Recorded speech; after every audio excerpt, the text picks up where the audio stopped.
राजधानी भोपाल से यहाँ स्वच्छता पखवाड़े का समापन कार्यक्रम होगा। सीएम डॉक्टर मोहन यादव इसमें शामिल हुए हैं। कार्यक्रम में वर्चुअली पीएम मोदी भी शामिल होंगे। 685 करोड़ के विकास की यहाँ सौगात मिलेगी। परियोजनाओं का लोकार्पण और भूमि पूजन होगा, यानी कि कई बड़ी सौगातें भी यहाँ मिलने वाली है। उज्जैन के 2314 सफाई मित्रों के खातों में राशि डाली जाएगी और सिंगल क्लिक के माध्यम से 69,42,000 रुपए भी यहाँ पर डाले जाएंगे। आपको बता दें कि 19 नगरीय निकायों में सीवरेज और जल प्रदाय परियोजना का भूमि पूजन यहाँ पर होगा। तो कार्यक्रम का आयोजन यहाँ पर किया गया, जिसमें प्रदेश के मुख्यमंत्री डॉक्टर मोहन यादव इस वक्त मंच पर आपको मौजूद नजर आ रहे हैं। और साथ ही आपको बता दें कि इसी कार्यक्रम में प्रधानमंत्री नरेंद्र मोदी भी वर्चुअल शामिल होंगे। तो जाहिर सी बात है कि प्रदेश को कई बड़ी सौगातें मिलने वाली है। 685 करोड़ इनके विकास कार्यों की सौगात मिलेगी। कई परियोजनाएं हैं जिनका लोकार्पण और भूमि पूजन होगा। उज्जैन के 2314 सफाई मित्रों के खातों में राशि डाली जाएगी और सिंगल क्लिक के जरिए 69,42,000 रुपए डाले जाएंगे। साथ ही 19 नगरीय निकायों में सीवरेज और जल प्रदाय परियोजना का भूमि पूजन यहाँ पर किया जाएगा। तो इस वक्त लाइव तस्वीरें कार्यक्रम की है और जहाँ पर मुख्यमंत्री आपको नजर आ रहा है और कुछ देर में संबोधित करते हुए भी इस कार्यक्रम को नजर आएंगे। साथ ही कुछ ही समय का वो इंतजार बाकी है जब पीएम मोदी भी इस कार्यक्रम में वर्चुअली जुड़ेंगे और कई विकास कार्यों की सौगात देते हुए नजर आएंगे।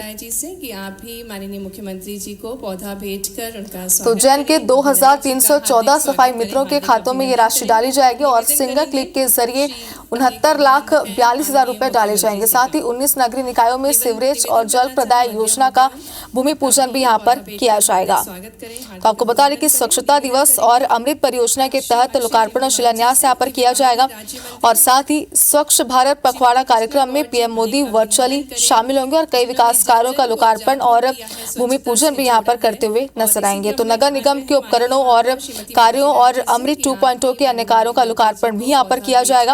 और इसी के साथ ही स्वच्छता ही सेवा 2024 के अंतर्गत उत्कृष्ट कार्य करने वालों को सम्मानित करेंगे। आपको बता दें कि नगर निगम उज्जैन के सफाई मित्रों को राशि अंतरण और सफाई मित्रों से संवाद भी यहाँ पर करेंगे, जिसका सभी सफाई कर्मी बेसब्री से इंतजार भी कर रहे हैं। तो मंच से लाइव तस्वीरें और सबसे पहले आपको बता दें कि दीप प्रज्वलन के साथ जिस तरीके से हर कार्यक्रम की शुरुआत होती है, इस कार्यक्रम की शुरुआत भी बिल्कुल उसी तरह से हुई। निवेदन करेंगे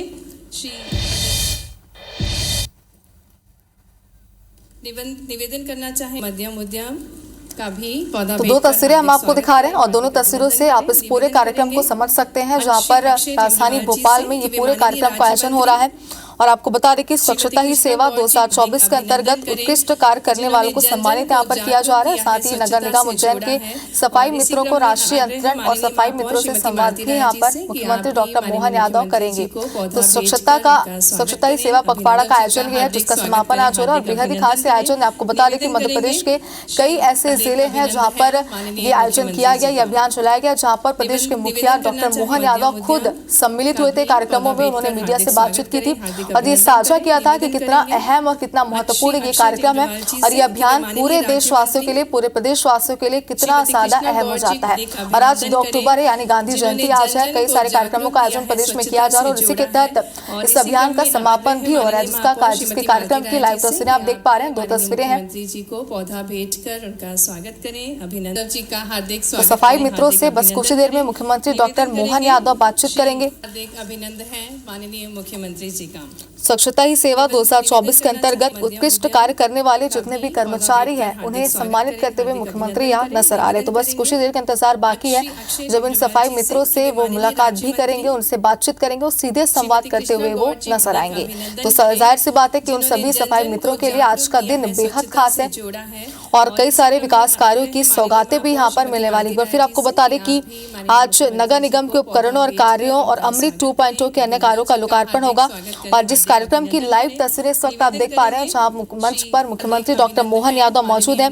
इसी कार्यक्रम में स्वच्छ भारत पखवाड़ा कार्यक्रम में पीएम मोदी वर्चुअली शामिल होंगे और जितने विकास कार्य इस वक्त हम आपको ग्राफिक्स के जरिए भी दिखाने वाले हैं, इन तमाम कार्यों का लोकार्पण, भूमि पूजन वर्चुअली करेंगे। माननीय राज्य मंत्री श्रीमती कृष्णा गौड़ जी को अभिनंदन करें, जिन्होंने जन जन को जागरूक किया है, स्वच्छता से जोड़ा है और इसी क्रम में आग्रह है माननीय महापौर श्रीमती मालती राय जी से कि आप भी माननीय मुख्यमंत्री जी को पौधा तो भेंट कर गांधी जयंती उनका पर स्वागत कार्यक्रम का आयोजन यहाँ पर किया जा रहा है, जिसमें 43 करोड़ से ज्यादा के उपकरणों और विकास कार्यों का लोकार्पण आज होगा। कार्यक्रम में मुख्यमंत्री डॉक्टर मोहन यादव शामिल हुए।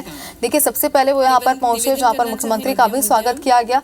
और अब इंतजार सभी को उस समय का है जब पीएम मोदी वर्चुअली जुड़ेंगे और जितने विकास कार्य के बारे में हम बातचीत कर रहे हैं, जितने विकास कार्य हैं, जितने लोकार्पण है, भूमि पूजन है उनका, उन तमाम कार्यों की शुरुआत करते हुए प्रधानमंत्री नजर आएंगे। तो गांधी जयंती पर एक खास कार्यक्रम का आयोजन यहाँ पर किया जा रहा है। आग्रह है माननीय महापौर श्रीमती मालती राय जी से कि आप भी माननीय मुख्यमंत्री तो कुशाभाऊ ठाकरे सभागार में ये कार्यक्रम आयोजित हो रहा है, जिसमें स्वच्छ भारत पखवाड़ा कार्यक्रम में पीएम मोदी वर्चुअली शामिल होंगे और लोकार्पण करेंगे। सभी कार्यों का शुभारंभ भी यहाँ पर करेंगे। साथ ही नगर निगम के उपकरणों और कार्यों और अमृत 2.0 के अन्य कार्यों का लोकार्पण होगा। स्वच्छता ही सेवा 2024 के अंतर्गत उत्कृष्ट कार्य करने वालों को यहाँ पर सम्मानित करते हुए भी मुख्यमंत्री नजर आएंगे। साथ ही स्वच्छता ही सेवा 2024 के अंतर्गत उत्कृष्ट कार्य करने वाले जितने मित्र हैं उन सभी से वो बातचीत भी करेंगे, सीधे संवाद भी करते हुए नजर आएंगे। जो तमाम जो नगर निगम उज्जैन के सफाई मित्र हैं वो यहाँ पर मौजूद हैं और कार्यक्रम में बस कुछ ही समय का इंतजार बाकी है जब मुख्यमंत्री उनसे सीधे संवाद करेंगे। ये संवाद भी बेहद खास रहने वाले, क्योंकि उन्होंने जितने भी उत्कृष्ट कार्य किए हैं उन तमाम कार्यों को लेकर मुख्यमंत्री उनसे चर्चा करेंगे। साथ ही आम लोगों को भी वो संदेश देते हुए यहाँ पर नजर आएंगे कि स्वच्छता कितनी ज्यादा जरूरी है। एक तरीके से अगर देखा जाए तो ये कार्यक्रम इसलिए भी बेहद खास हो जाता है क्योंकि सफाई मित्रों को यहाँ पर सम्मानित कर, उनसे संवाद कर मुख्यमंत्री ये भी प्रदेशवासियों को संदेश देना चाहते हैं कि अगर वो भी सफाई के क्षेत्र में अपने प्रदेश के लिए कोई खास कार्य करते हैं, कोई अच्छे कार्य करते हैं, तो आगे चलकर उन्हें भी सम्मानित किया जाएगा। मुख्यमंत्री खुद उनसे बातचीत कर उन्हें सम्मानित करेंगे। तो ये पूरे प्रदेशवासियों के लिए बेहद ही अच्छा संदेश भी है। हालांकि अगर बात करें स्वच्छता ही सेवा पखवाड़ा अभियान की, तो ये अभियान भी बेहद खास रहा है। जब से इस अभियान की शुरुआत हुई है, प्रदेश के ऐसे कई जिले हैं जिन्होंने स्वच्छता को लेकर अपना एक अलग ही परचम लहराया और वो सभी जिलों के सभी जो सफाई मित्र हैं वो इस वक्त इस कार्यक्रम में मौजूद हैं। तो विकास परियोजनाओं की सौगात भी यहाँ पर दी जाएगी। तो आज का दिन पूरे प्रदेश के लिए बेहद खास है। साथ ही आज का दिन इसलिए भी अहम हो जाता है क्योंकि आज 2 अक्टूबर है, यानी गांधी जयंती। और इसी क्रम में आग्रह है माननीय महापौर श्रीमती मालती राय जी से कि आप भी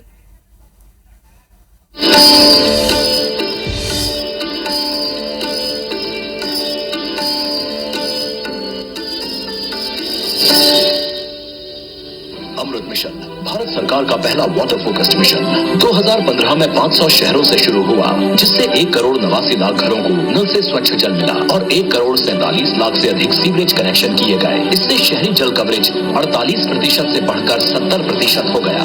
अमृत 2.0 के तहत देश में लगभग 2 करोड़ नए टैप कनेक्शंस और 8,000 MLD कैपेसिटी के साथ लगभग 1.5 करोड़ नए सीवरेज कनेक्शन दिए जा रहे हैं। जलाशयों का जीर्णोद्धार करने के साथ साथ ये मिशन इस्तेमाल किए हुए जल को पुनः उपयोग में लाने की ओर भी अग्रसर है। आज 2 अक्टूबर के दिन माननीय प्रधानमंत्री के द्वारा 6,825 करोड़ रुपए की लागत से बनी 109 परियोजनाओं का शिलान्यास एवं राष्ट्र को समर्पण किया गया है। इससे करीब 12.5 लाख से अधिक घरों को लाभ मिलेगा।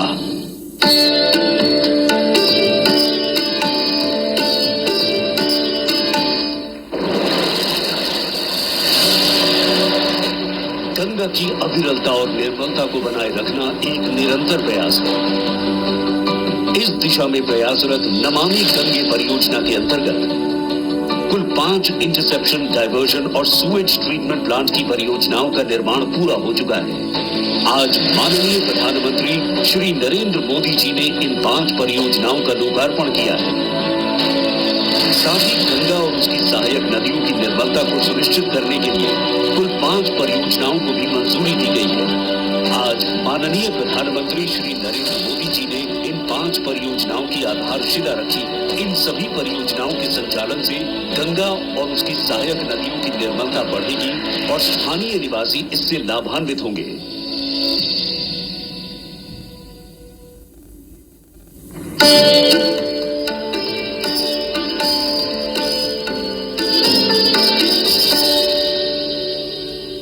महात्मा गांधी जी के स्वच्छता से समाज के विकास के स्वप्न को साकार करते हुए माननीय प्रधानमंत्री श्री नरेंद्र मोदी जी के नेतृत्व में भारत सरकार अब कंप्रेस्ड बायोगैस के माध्यम से स्वच्छ ऊर्जा की ओर बढ़ रही है। इस पहल से प्रदूषण तो कम हो ही रहा है, साथ ही ग्रामीण क्षेत्रों में रोजगार के अवसर भी बढ़ रहे हैं। भारत सरकार ने कंप्रेस्ड बायोगैस उपयोग के लिए कई महत्वपूर्ण कदम उठाए हैं, जिससे देश में स्वच्छ ऊर्जा को बढ़ावा मिल रहा है। और आज माननीय प्रधानमंत्री श्री नरेंद्र मोदी जी द्वारा 30.6 TPD क्षमता वाले 6 संयंत्रों को राष्ट्र को समर्पित किया गया है। साथ ही 58.6 TPD की कुल क्षमता वाले 9 CBG संयंत्रों की आधारशिला रखी गई है। इन परियोजनाओं के उद्घाटन व शिलान्यास के लिए आपका हार्दिक आभार माननीय प्रधानमंत्री जी। माननीय प्रधानमंत्री जी के स्वच्छता के आह्वान में संकल्प की जो मशाल प्रज्वलित है, उसने समस्त देशवासियों को एकजुट कर दिया है। आज के सुअवसर पर स्वच्छ भारत के प्रणेता, स्वच्छ भारत के प्रवर्तक माननीय प्रधानमंत्री जी से मैं अत्यंत आदर भाव से विनती करती हूँ कि कृपया अपने आशीर्वचनों से हमें अनुग्रहित करें, हमारा मार्गदर्शन करें।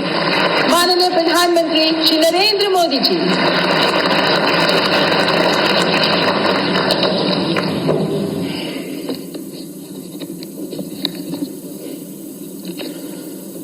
केंद्रीय मंत्रिमंडल के मेरे सहयोगी श्रीमान मनोहर लाल जी, CR पाटिल जी, तोखन साहू जी, राजभूषण जी, अन्य सभी महानुभाव, देवियों और सज्जनों, आज पूज्य बापू और लाल बहादुर शास्त्री जी की जन्म जयंती है। मैं मां भारती के सपूतों को श्रद्धापूर्वक नमन करता हूं।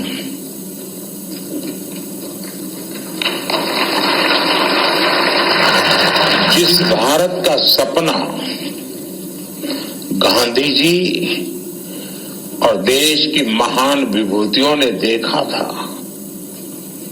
वो सपना हम सब मिलकर के पूरा करें। आज का दिन हमें ये प्रेरणा देता है।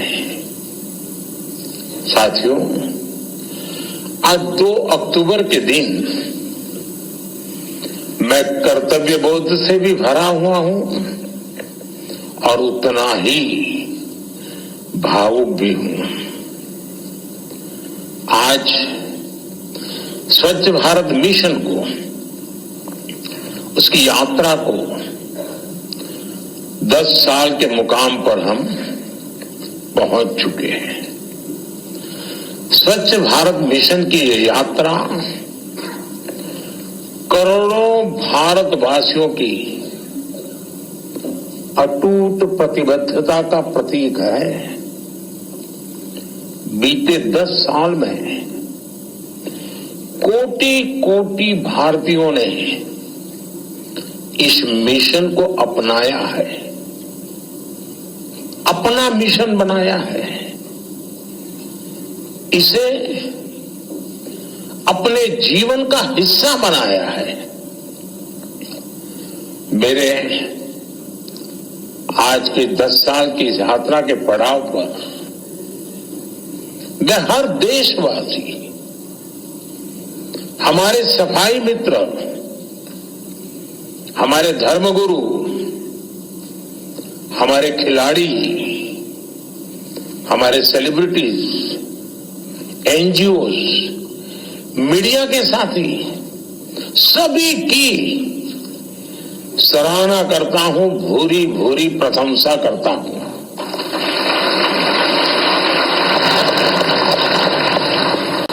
आप सभी ने मिलकर स्वच्छ भारत मिशन को इतना बड़ा जन आंदोलन बना दिया। मैं राष्ट्रपति जी, उपराष्ट्रपति जी, पूर्व राष्ट्रपति जी, पूर्व उपराष्ट्रपति जी, उन्होंने भी स्वच्छता की ही सेवा इस कार्यक्रम में श्रमदान किया, देश को बहुत बड़ी प्रेरणा दी। मैं आज राष्ट्रपति उपराष्ट्रपति महोदय का भी हृदय से अभिनंदन करता हूं, धन्यवाद करता हूं। आज देश भर में स्वच्छता से जुड़े कार्यक्रम हो रहे हैं। लोग अपने गांवों को, शहरों को, मोहल्लों को,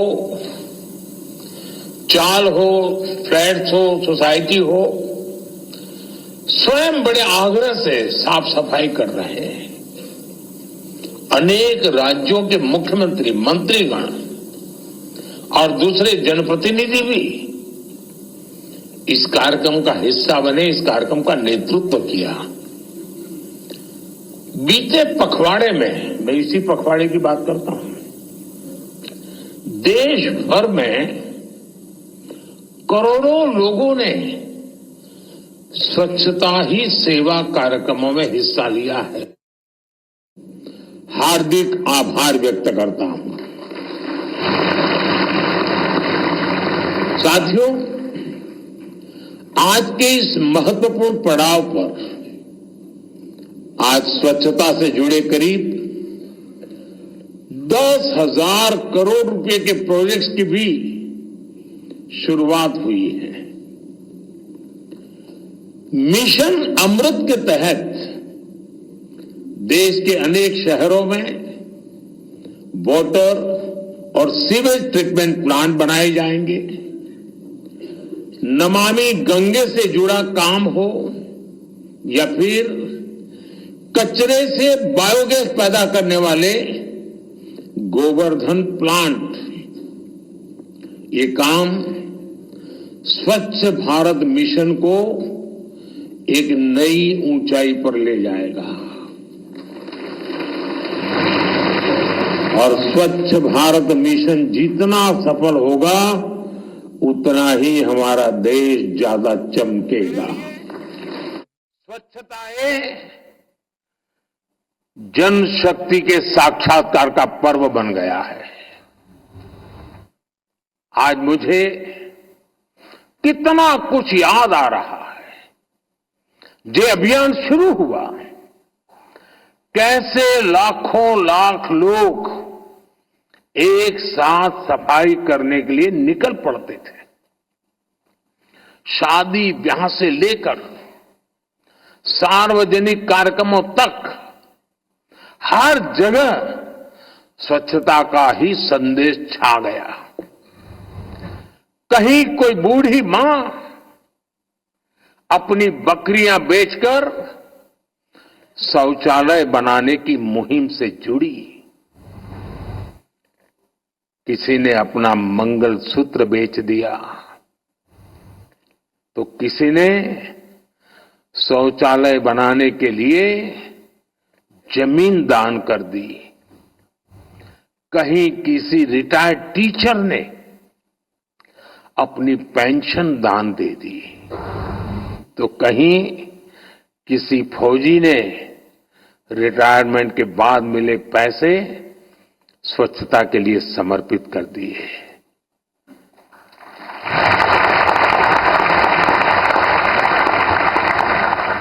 अगर ये दान किसी मंदिर में दिया होता, किसी और समारोह में दिया होता, तो शायद अखबारों की हेडलाइन बन जाता और सप्ताह भर उसकी चर्चा होती। लेकिन देश को पता होना चाहिए कि जिनका चेहरा कभी टीवी पे चमका नहीं है, जिनका नाम अखबारों की सुर्खियों पर कभी छपा नहीं है, ऐसे लक्षावधि लोगों ने कुछ न कुछ दान करके, चाहे वो समय का दान हो या संपत्ति का दान हो, इस आंदोलन को एक नई ताकत दी है, ऊर्जा दी है। और ये मेरे देश के उस चरित्र का परिचय करवाता है।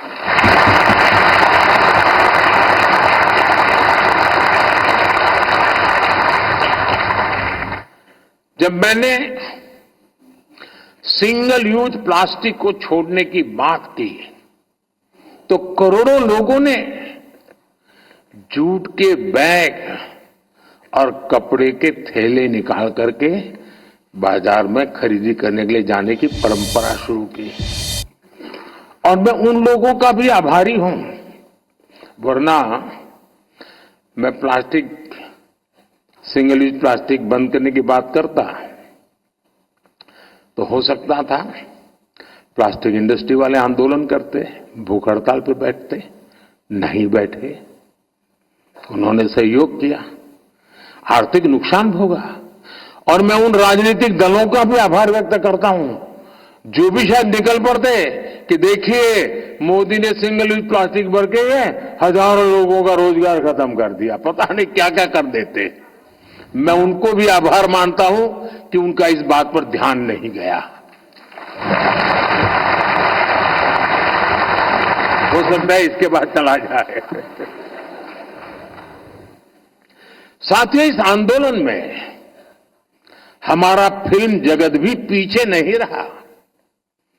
कमर्शियल हित के बजाय फिल्म जगत ने स्वच्छता के संदेश को जनता तक पहुंचाने के लिए फिल्में बनाई इन 10 सालों में। और मुझे तो लगता है कि ये विषय को एक बार करने का नहीं है,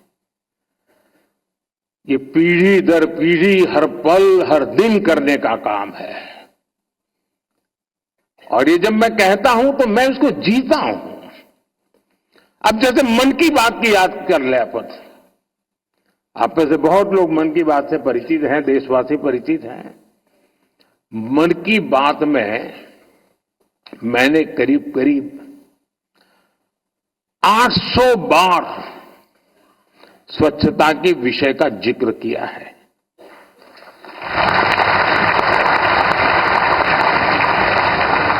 लोग लाखों की संख्या में चिट्ठियां भेजते हैं, लोग स्वच्छता के प्रयासों को सामने लाते रहे। साथियों, आज जब मैं देश और देशवासियों की इस उपलब्धियों को देख रहा हूं तो मन में ये सवाल भी आ रहा है कि जो आज हो रहा है वो पहले क्यों नहीं हुआ। स्वच्छता का रास्ता तो महात्मा गांधी जी ने हमने आजादी के आंदोलन में ही दिखाया था, दिखाया भी था, सिखाया भी था। फिर ऐसा क्या हुआ कि आजादी के बाद स्वच्छता पर बिल्कुल ध्यान ही नहीं दिया गया। जिन लोगों ने सालों साल गांधी जी के नाम पर सत्ता के रास्ते ढूंढे, गांधी जी के नाम पर वोट बटोरे, उन्होंने गांधी जी के प्रिय विषय को भुला दिया। उन्होंने गंदगी को, शौचालय के अभाव को देश की समस्या माना ही नहीं। ऐसा लग रहा है जैसे उन्होंने गंदगी को ही जिंदगी मान लिया। नतीजा ये हुआ कि मजबूरी में लोग गंदगी में ही रहने लगे। गंदगी रूटीन लाइफ का हिस्सा बन गई। समाज जीवन में इसकी चर्चा तक होनी बंद हो गई। इसलिए जब मैंने लाल किले की प्राचीर से इस विषय को उठाया तो देश में जैसे तूफान खड़ा हो गया। कुछ लोगों ने तो मुझे ताना दिया कि शौचालय और साफ सफाई की बात करना भारत के प्रधानमंत्री का काम नहीं है। ये लोग आज भी मेरा मजाक उड़ाते हैं। लेकिन साथियों, भारत के प्रधानमंत्री का पहला काम वही है जिससे मेरे देशवासियों का, सामान्य जन का जीवन आसान हो।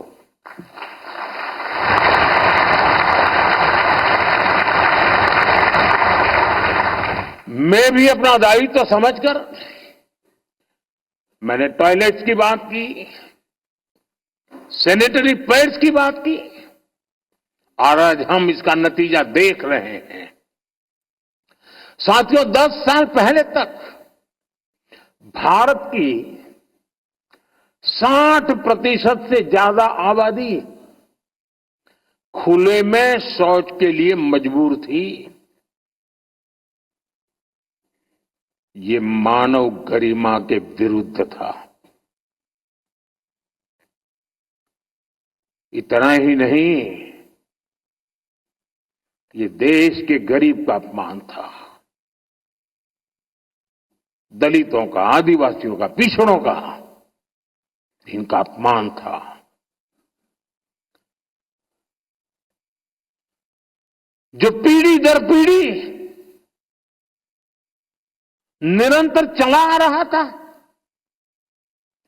शौचालय न होने से सबसे ज्यादा परेशानी हमारी बहनों को, बेटियों को होती थी।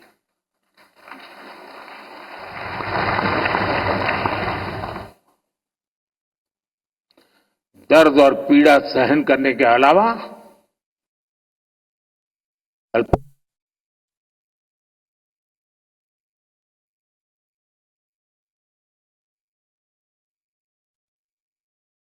परेशानी झेलती थी और रात में बाहर जाती थी। तो उनकी सुरक्षा से जुड़े गंभीर खतरे होते थे। या तो सुबह सूर्योदय के पहले जाना पड़ता था, ठंड हो, वर्षा हो,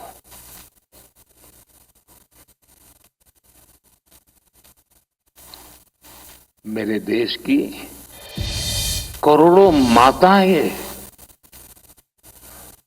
हर दिन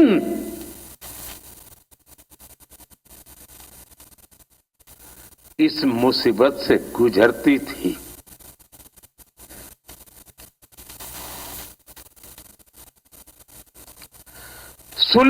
खुले में शौच के कारण जो गंदगी होती थी, उसने हमारे बच्चों के जीवन को भी संकट में डाल रखा था। बाल मृत्यु का एक बड़ा कारण ये गंदगी भी थी। गंदगी की वजह से गांव में, शहर के अलग अलग बस्तियों में बीमारियां फैलना आम बात थी। साथियों, कोई भी देश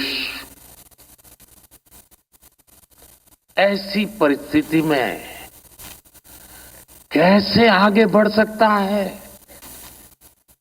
और इसलिए हमने तय किया कि ये जो जैसा चल रहा है वैसा नहीं चलेगा।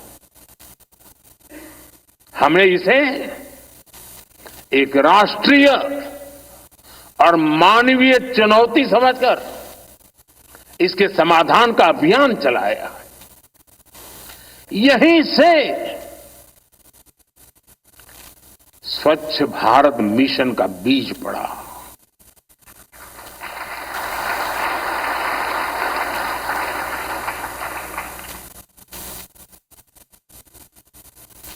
ये कार्यक्रम, ये मिशन, ये आंदोलन, ये अभियान, ये जन जागरण का प्रयास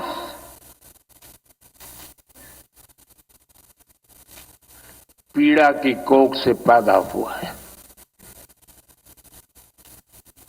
और जो मिशन पीड़ा की कोख से पैदा होता है वो कभी मरता नहीं है।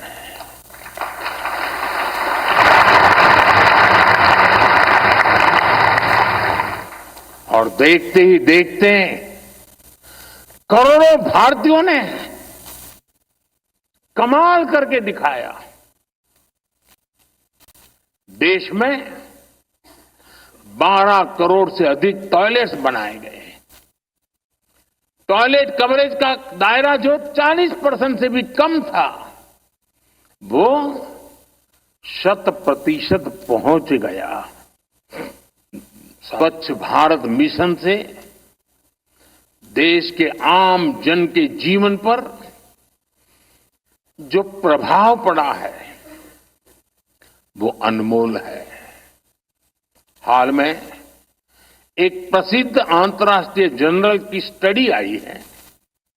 इस स्टडी को international food policy research institute Washington USA, university of California और ओहायो स्टेट यूनिवर्सिटी के वैज्ञानिकों ने मिलकर के स्टडी किया है।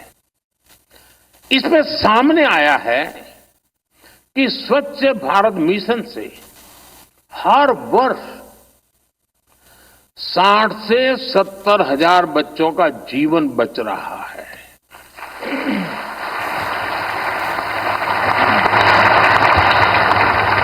अगर कोई ब्लड डोनेशन करके किसी एक की जिंदगी बचा देना तो भी वो बहुत बड़ी घटना होती है। हम सफाई करके, कूड़ा कचरा हटा करके, गंदगी मिटाकर 60-70 हजार बच्चों की जिंदगी बचा पाए, इससे बड़ा परमात्मा का आशीर्वाद क्या होगा।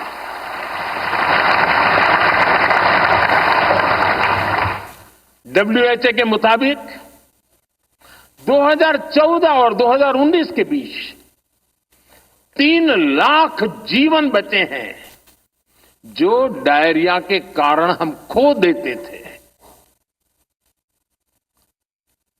मानव सेवा का ये धर्म बन गया साथियों।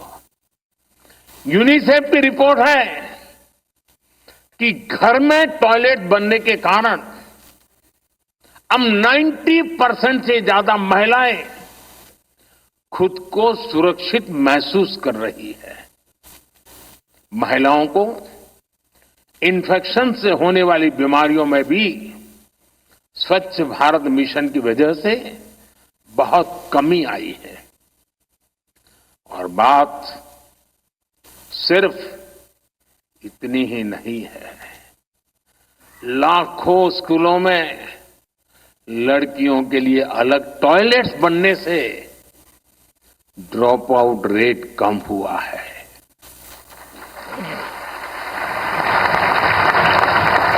यूनिसेफ की एक और स्टडी है। इसके मुताबिक साफ सफाई के कारण गांव के परिवार के हर साल औसतन 50,000 रुपये बच रहे हैं। पहले आए दिन होने वाली बीमारियों के कारण ये पैसे इलाज पर खर्च होते थे या तो काम धंधा न करने के कारण आय खत्म हो जाती थी, बीमारी में जा नहीं पाते थे। साथियों, स्वच्छता पर बल देने से बच्चों का जीवन कैसे बचता है, मैं इसका एक और उदाहरण देता हूं। कुछ साल पहले तक मीडिया में लगातार ये ब्रेकिंग न्यूज चलती थी कि गोरखपुर में दिमागी बुखार से, उस पूरे इलाके में दिमागी बुखार से सैकड़ों बच्चों की मौत, ये खबरें हुआ करती थी। लेकिन अब गंदगी जाने से, स्वच्छता आने से ये खबरें भी चली गई। गंद के साथ क्या क्या जाता है ये देखिए।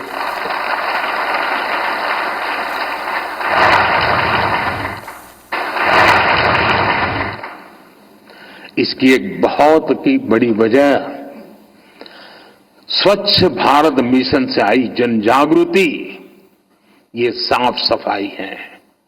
साथियों, स्वच्छता की प्रतिष्ठा बढ़ने से देश में एक बहुत बड़ा मनोवैज्ञानिक परिवर्तन भी हुआ है। आज मैं इसकी चर्चा भी आवश्यक समझता हूं। पहले साफ सफाई के काम से जुड़े लोगों को किस नजर से देखा जाता था, हम सब जानते हैं। एक बहुत बड़ा वर्ग था जो गंदगी करना अपना अधिकार मानता था और कोई आकर के स्वच्छता करे जो उसकी जिम्मेवारी मान करके अपने आप को बड़े अहंकार में जीते थे। उनके सम्मान को भी चोट पहुंचाते थे। लेकिन जब हम सब स्वच्छता करने लग गए तो उसको भी लगने लगा कि मैं जो करता हूं वो भी बड़ा काम करता हूं और ये भी अब मेरे साथ जुड़ रहे हैं। बहुत बड़ा मनोवैज्ञानिक परिवर्तन। और स्वच्छ भारत मिशन ने ये बहुत बड़ा मनोवैज्ञानिक परिवर्तन कर करके सामान्य परिवार, साफ सफाई करने वालों को मान सम्मान मिला, उनको गर्व को महसूस कराया और वो आज अपने आप को सम्मान के साथ हमें देख रहा है। गर्व इस बात का कि वो भी अब मानने लगा है कि वो सिर्फ पेट भरने के लिए करता है, इतना ही नहीं है, वो इस राष्ट्र को चमकाने के लिए भी ये कड़ी मेहनत कर रहा है। यानी स्वच्छ भारत अभियान ने लाखों सफाई मित्रों को गौरव दिलाया है। हमारी सरकार सफाई मित्रों की जीवन की सुरक्षा और उन्हें गरिमापूर्ण जीवन देने के लिए प्रतिबद्ध है। हमारा यह भी प्रयास है कि सेप्टिक टैंक्स में मैन्युअल एंट्री से जो संकट आते हैं उनको दूर किया जाए। इसके लिए सरकार प्राइवेट सेक्टर और जनता के साथ मिलकर काम कर रही है। कई नए नए स्टार्टअप आ रहे हैं, नई नई टेक्नोलॉजी लेके आ रहे हैं। साथियों, स्वच्छ भारत अभियान सिर्फ साफ सफाई का ही प्रोग्राम है, इतना भर नहीं है। इसका दायरा व्यापक रूप से बढ़ रहा है। अब स्वच्छता संपन्नता का नया रास्ता बन रहा है। स्वच्छ भारत अभियान से देश में बड़े पैमाने पर रोजगार भी बन रहे हैं। बीते सालों में करोड़ों टॉयलेट बनने से अनेक सेक्टर्स को फायदा हुआ। वहां लोगों को नौकरियां मिली। गांवों में राजमिस्त्री, प्लम्बर, लेबर ऐसे अनेक साथियों को नए अवसर मिले। यूनिसेफ का अनुमान है कि करीब करीब 1.25 करोड़ लोगों को इस मिशन की वजह से कुछ न कुछ आर्थिक लाभ हुआ, कुछ न कुछ काम मिला है। विशेष रूप से महिला राजमिस्त्रियों की एक नई पीढ़ी इस अभियान की देन है। पहले महिला राजमिस्त्री कभी नाम नहीं सुना था। इन दिनों महिला राजमिस्त्री आपको काम करती नजर आ रही है। अब क्लीन टैक्स से और बेहतर नौकरियां, बेहतर अवसर हमारे नौजवानों को मिलने लगे हैं। आज क्लीन टैक्स से जुड़े करीब 5,000 स्टार्टअप्स रजिस्टर्ड हैं। वेस्ट टू वेल्थ में हो, वेस्ट के कलेक्शन और ट्रांसपोर्टेशन में हो, पानी के रीयूज और रिसाइकलिंग में हो, ऐसे अनेक अवसर वाटर एंड सैनिटेशन के सेक्टर में बन रहे हैं। एक अनुमान है कि इस दशक के अंत तक इस सेक्टर में 65 लाख नई जॉब्स बनेगी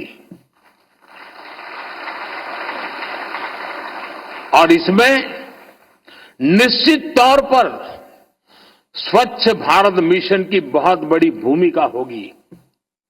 साथियों, स्वच्छ भारत मिशन ने सर्कुलर इकोनॉमी को भी नई गति दी है।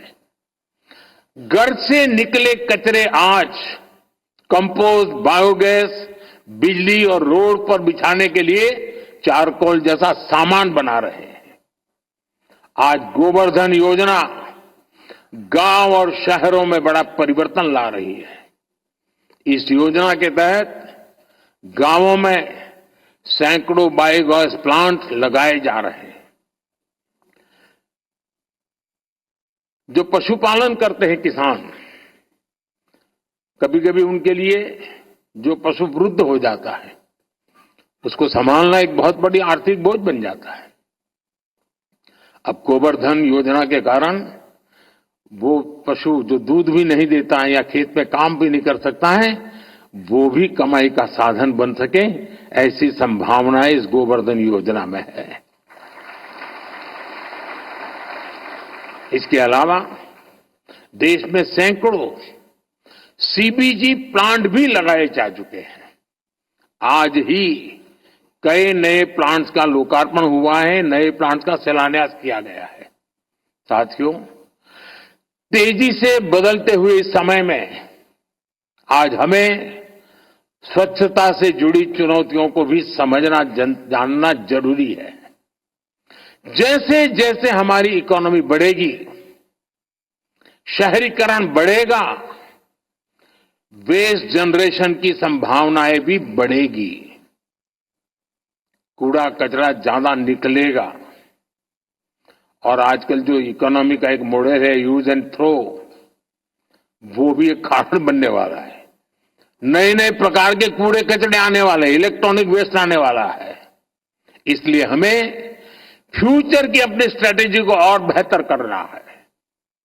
हमें आने वाले समय में कंस्ट्रक्शन में ऐसी टेक्नोलॉजी डेवलप करनी होगी जिससे रिसाइकल के लिए सामान का ज्यादा उपयोग हो सके। हमारी जो कॉलोनियां हैं, हमारे जो हाउसिंग है, कॉम्प्लेक्सेस है, उनको हमें ऐसे डिजाइन करना होगा कि कम से कम जीरो की तरफ हम कैसे पहुंचे। हम जीरो कर पाए तो बहुत अच्छी बात है, लेकिन कम से कम अंतर बचे जीरो से।